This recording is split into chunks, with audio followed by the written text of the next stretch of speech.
Good evening, good afternoon. Welcome back to High Top Sports Oregon. I am Cody the Professor. We have our insider, as always, Derek the Duck. And today we are talking recruiting, who they're bringing in for the next class, their first true class in the Big Ten. And we'll see kind of who they're going after. But let's go ahead and bring in our co host, Derek. How are you? Hey man, as usual, I'm doing pretty well. I always get excited when we get to talk a little bit of recruiting here, so I'm kind of excited to dig into it.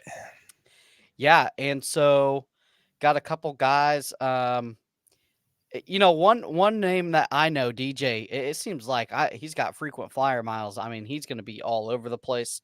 Some kids only take a couple visits, but he seems like he's really exploring the opportunities. And let's go ahead and get into it. So we have some official visit announcements. Kind of just looking at what type of guys they are bringing in for their first class, and let's go ahead and go through it. Yeah, absolutely. So starting with Aaron Dunn, this is kind of a name that is a little bit newer to Duck fans unless you're really paying attention to recruiting. He's a top 100 recruit overall. I believe he's the number 9 O tackle in this year's class, the number 1 recruit out of the state of Utah. As you can see from his size, 6'7", 290. He's a massive dude, massive frame. He has what you would consider elite size, moves very well. And, he's kind of one of those flexible players that we talk about Dan Lanning liking, where he's able to play the offensive and defensive side of the ball. But they will be bringing him in. He'll be visiting in early June of this year out of Spanish Fork, Utah, which is, there's been a little bit of a pipeline between Spanish Fork and Eugene the past couple of years. So we were hoping to keep that one going. We're jumping in him, moderately in the middle of his recruiting cycle. So we're hoping to get him back on campus again later in the fall. For another visit, but we're kind of hoping this is one where we're able to insert Oregon's name into, that final list of candidates for getting his services come commitment time later in the year. Another name that is fairly new to Oregon fans is Malik Autry. He is a current Auburn commit, 6'5", 320. So once again, just another massive frame dude. We talk about how in the Big Ten, it's going to be, essential that you taking care of yourself in the trenches. And I think this guy kind of fits the definition of what a Big Ten defensive lineman would look like. So I think this one's pretty important that Oregon inserts their names into that final list of candidates. As we know, this early on in the cycle, somebody may be committed somewhere, but that's far from the final product. We have a very, very long way to go until even the early signing day. So it's kind of exciting to see Oregon jumping on board here. This is one that kind of surprised me to see his name on the visitor list that was announced, but he will be on campus on June 21st.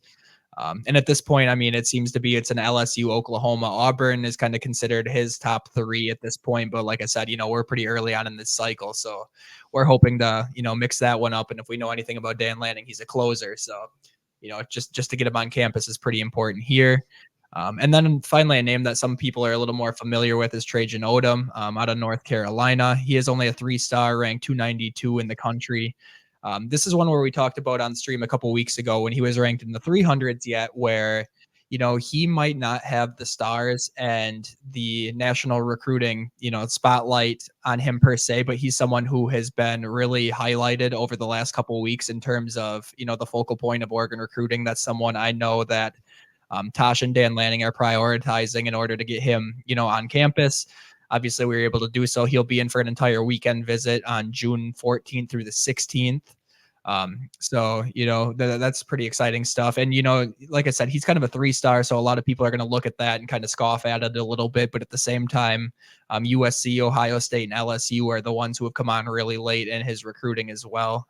So, when you have a Final Four of that type of company, you're doing something for yourself there. So Trajan Odom, someone I expect to get another recruiting ratings bump come this fall. I expect him to put on a little bit of weight here, and he's primed to have a big fall for his senior season. So kind of excited to have him on. And then, another name we talked about pretty frequently on this Oregon page is the number 1 recruit out of the state of Arizona, Cooper Perry, 6'1", 185 receiver out of Scottsdale. Early on, it was kind of considered Notre Dame was a heavy favorite.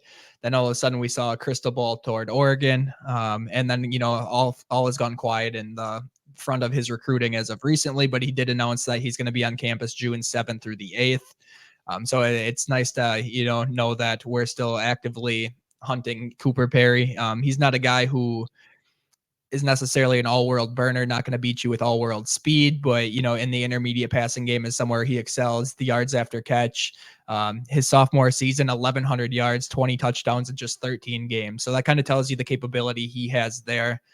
He's kind of another guy where I expect the recruiting rankings to kind of go up as we navigate through the early fall cycle here.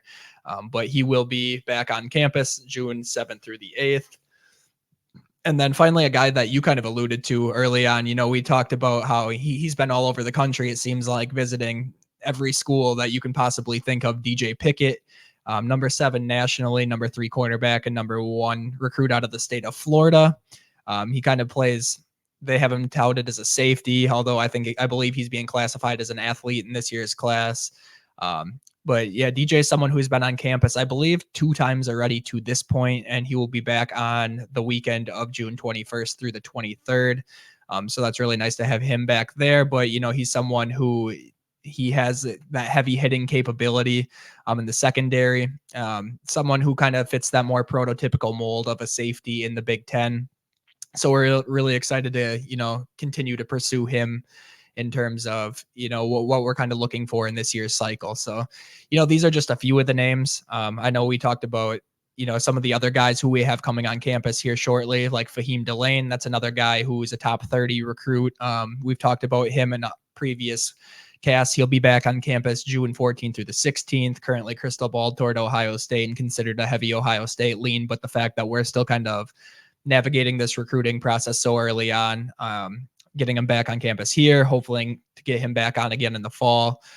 Just someone important to keep your eye on. And then in terms of other visits, there's Marcus Harris, number 115 nationally. He's a receiver out of Mater Dei, who we know is a very strong pipeline to Eugene.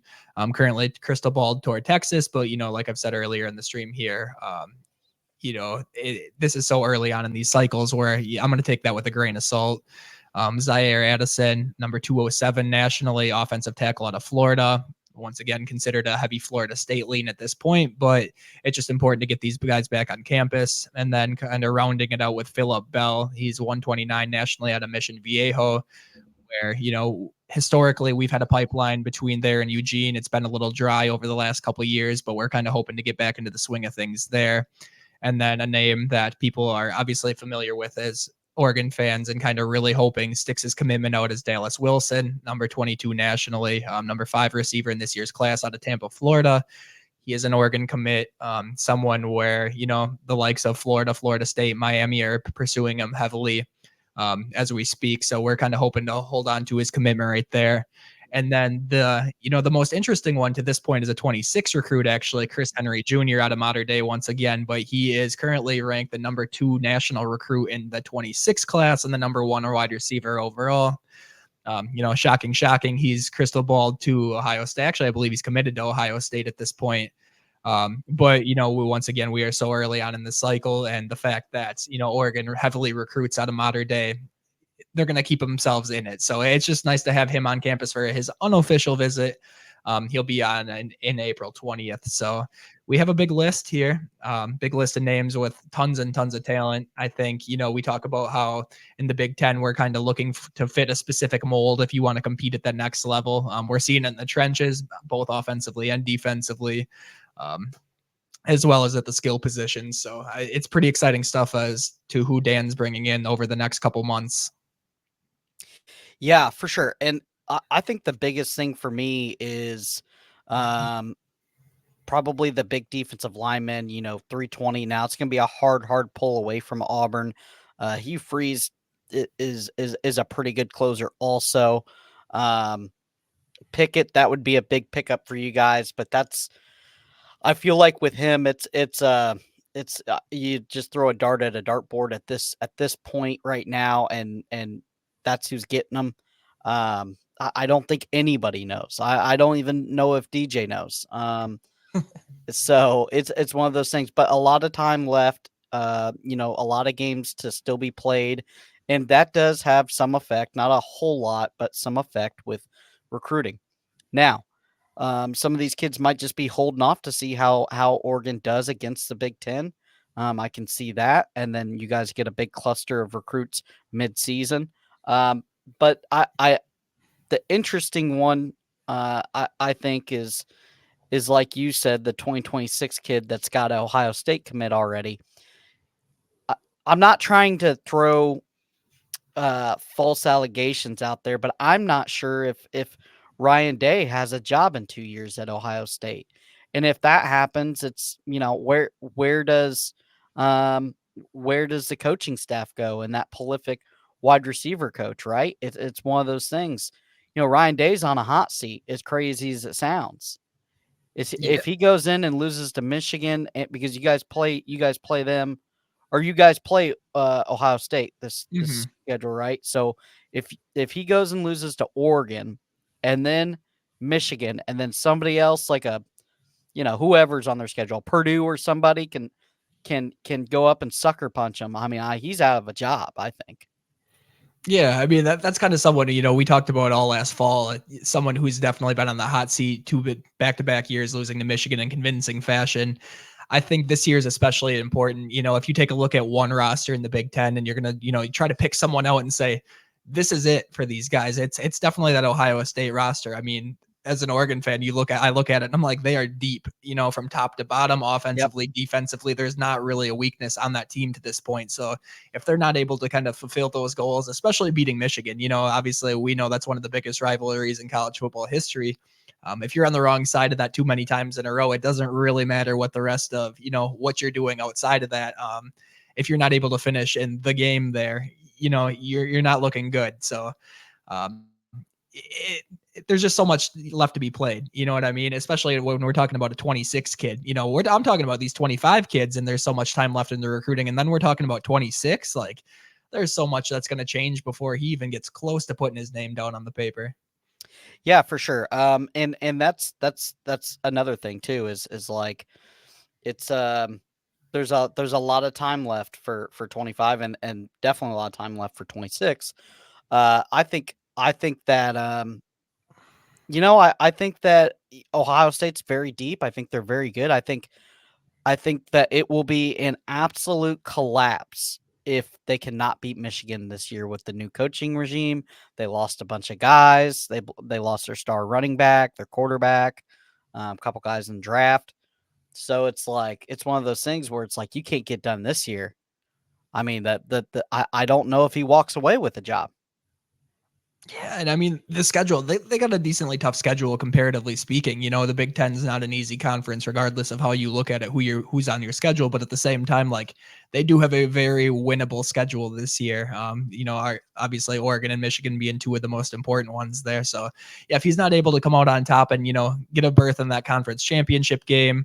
Obviously, we expect them to be competing for a high seeded playoff position, and then, obviously winning in that rivalry game. I think we're going to have a real serious conversation about what the future of Ryan Day looks like. And if that happens, all bets are off as to who's going to stick around in a recruiting class. Yeah, we saw it with Alabama. Kind of lost some guys. And that's the thing too. You fire a coach and it's not a promise you're going to keep anybody anymore, and that's the wild thing too. Um, spring training is on the way. Some schools are in the middle of spring break. They'll come back next week. Some schools are back this week. How is that looking for you guys? Injury bug? Are you guys staying away from that? And then what's the flashes looking like offensive and defensively? Yeah, so since we've had our last show a week ago, Oregon has been on break. They're still after their second practice there, so they'll be returning, I believe, early next week, and continuing with spring ball there. So not much new to report there. The injury bug, I think the biggest one there is Noah Whittington, someone who Oregon fans have desperately been waiting to get some information on, and I really have nothing new in that sense. Kind of the same thing where Dan says he's ahead of schedule. But if we know one thing about Dan Lanning, the University of Oregon in general, they're so tight-lipped about what they disclose about injury there. So I can't really give too much into that. But I think things are looking good there. Just something to keep an eye on is Jaleel Florence, last year starting CB2. He didn't participate in drills the first week of spring practice here. So we're kind of hoping to see him back in next week, if not by, the spring game come April. Okay, gotcha. So a little bit shorter episode for the fans. Obviously, with them being on spring break this week, stay out of trouble. We saw a big time running back at Georgia, obviously getting a little bit of trouble on spring break. As a Florida fan, it is what it is to me. Uh, I can't I don't even know the young man's name, to tell you the truth. I wouldn't want to put it out there, Trevor Etienne, but that's besides the point. So as long as you stay away from that and the injury bug, because they're still going to be working out a little bit and stuff like that. All things are looking up for the Ducks. Yeah, absolutely. So it should be a fun couple weeks here come, April, May, June in terms of what recruiting is able to bring. So I do expect a couple commits to happen over the next 2 months. But for the people who are waiting for the big splashes, unfortunately, I have a strong feeling you're going to be waiting until at least the fall cycle starts here. So it's important to get these guys on. Hopefully we're seeing some of these names pop up again in the early fall, but it all starts with your first visit here. And fortunately, Oregon's able to get their names in with some of these big time recruits. For sure, for sure. So next week we should have a more jam packed episode for you guys with those 20-second hits of heroin.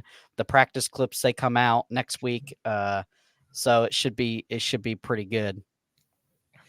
Yeah, so, I'm just like everybody else. I'm waiting to see those little clips too, so I can convince Yep. myself we're going back to a natty. Yep, for sure. That's what everybody's on. So, all right, guys, we will see you later. I am Cody the Professor, and we have Derek the Duck, and we are out.